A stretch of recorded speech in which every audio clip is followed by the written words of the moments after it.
Alter Rebbe first is clarifying in today's Tanya the basics of the technical side of return as it is in the revealed parts of Torah, and then in the next subsequent days we'll be learning the deeper dimensions of how to come close to God and closer and higher and more through the different levels that are explained through the esoteric, the Hasidic, the Kabbalah parts of that he's going to teach us how to return and come close to God. And it's all here, but we first are going to start with the technical stuff. On the technical side, there's commandments that God gave us, and in order to connect to God, we connect through the commandments in a very intimate way, like a husband and wife.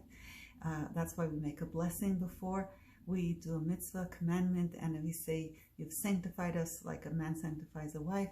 And we come close to God intimately with every mitzvah. So when a person has an opportunity to do a mitzvah, like every day we have a commandment to say the Shema, and every night to say the Shema, and a person violates that, meaning he doesn't say the Shema one day, he missed that opportunity.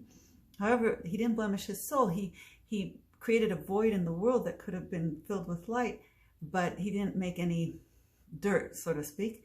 So that is the easiest transgression to rectify, and a person can rectify that by doing teshuvah, the return, asking for the forgiveness, resolving not to do it again, and then that person is atoned for or forgiven. The second type of prohibition is if a person violated a negative commandment, and the person, let's say, slandered somebody, God forbid. So that's a little bit more problematic because a person caused a blemish to their soul, a blemish in the heavens above, in the higher spiritual worlds.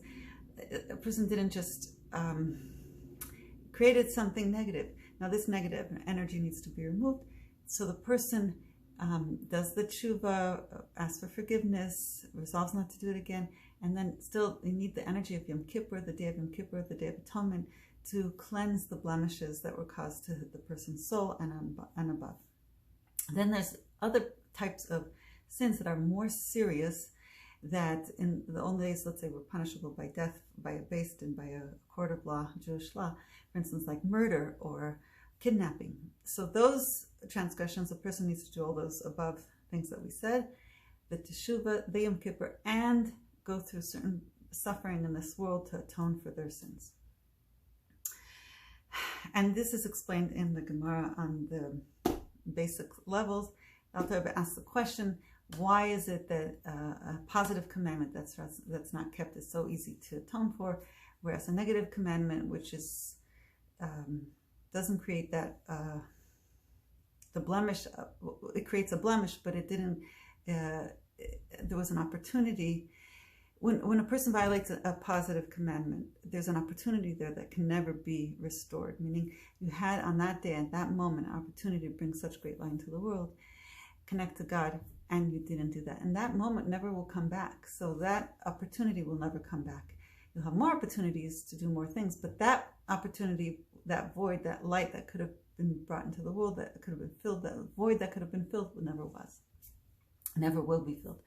So that is, the question is why a person gets to do tshuva so easily and have atonement so easily, and Alter Rebbe explains the atonement is easier because the person didn't blemish, didn't create any like disconnection or dirt, or it doesn't cause a harm or a blemish to their soul or up on high. Yes, you didn't bring down a tremendous amount of light, but you didn't blemish, create some negative energy. So the negative energy, in order to remove that, we need to wait till Yom Kippur and go through the fast day of Yom Kippur, the day of atonement, ask for forgiveness on Yom Kippur, and God forgives us. So that's it for tonight. So tomorrow is going to go more into the deeper dimensions and the different levels of teshuvah that a person can have through learning the mystical dimensions, the Tanya, the Sugeres HaTeshuvah.